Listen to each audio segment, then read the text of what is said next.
So here we are with the first round of the Renault Clio Cup, officially known as the Samson Renault Elf Clio.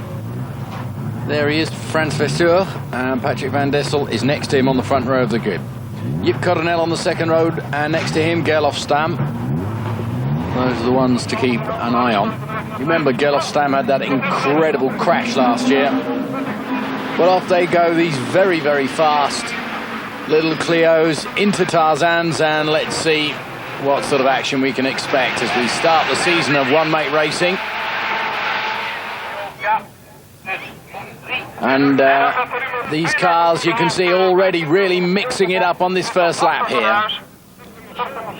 And that's Donald Molinar and Auki Maya having a good battle there. Patrick van Dessel, Francis Verseur is second, and Jip Coronel is third at the moment.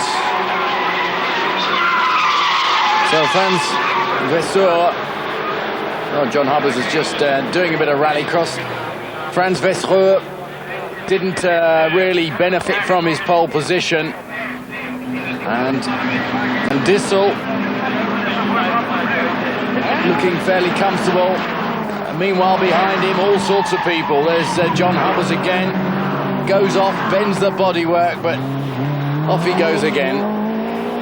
And takes up his position at the end of the field. Look at the people who turn up here.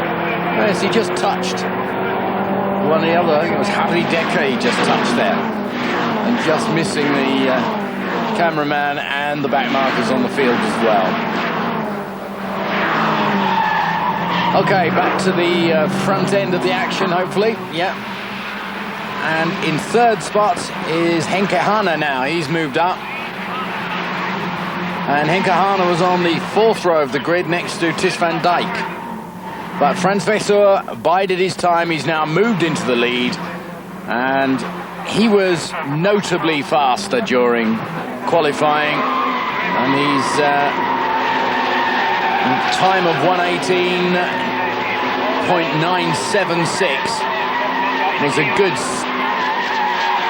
well, almost half a second faster than anyone else could manage. So, well, there goes another one. We get a lot of this with these, quite a lot of inexperienced circuit drivers. And these little motor cars, even in their standard road-going trim, are so fast, these little Clios. The little 1764cc four-cylindered engine producing in standard trim 137 brake horsepower and a top speed of 130 miles an hour. If it were legal, officer, which of course it is not, but here on the track it is. And for this one-mate racing, well, they just tighten up the suspension a fraction. Obviously, they're all racing on different tyres. Van Dissel is out. I wonder what's wrong. Looking underneath the front end there, nothing sort of leaking from under it. And we don't get many mechanical failures, I must say. There goes Jip Coronel, having a crack at it. Started on the second row of the grid. And Alkamaya, well, there's Fred Harl out of it too. Interesting. Yeah, so as I was saying, they've obviously got a roll bar fitted, and number 7 there needed that roll bar by the look of it, all thoroughly dented, and that's Gerlof Stam, as you can see from our captions. If our captions get any better, you won't need a commentator, will you? So, plenty of door handling in these one makers as they come side by side and give each other little shoves and pushes. 5-speed gearboxes, of course, now nearly standard in all these hot hatches. You can see how close they've been getting with one wing mirror hanging off Alkamaya's car in fourth position there. And here's a nice battle, really good, going for a bit of slipstreaming, doing a feint right, a feint left, trying to get that, whoa, right position through on Tarzans, and brilliant.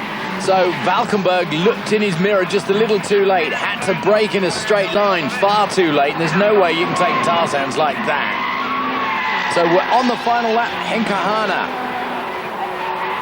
And he's got right on his tail Gerlof Stam, or Gerlof Stam, and are coming up towards the checkered flag. I think he was going to flash his lights there, and I think he ended up putting the windscreen wipers on instead. But Frans Verseur who started in pole, goes through to win this first round. Henke Hane in second place.